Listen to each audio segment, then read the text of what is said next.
Ciao tutti! Welcome to AAA Kitchen. I'm Teresa, and today I'm going to be teaching you how to make bruschetta. You know, it's a classic Italian appetizer. Only this bruschetta is going to be even better because I'm going to be adding feta cheese. Let's get started.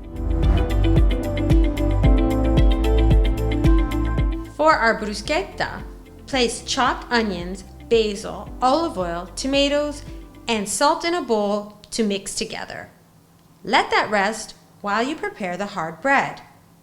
Spread creamy feta on the hard bread, either Ciabattini or Friselli. Now place the mixed ingredients from the bowl on top of the fetid bread and serve. Buon appetito!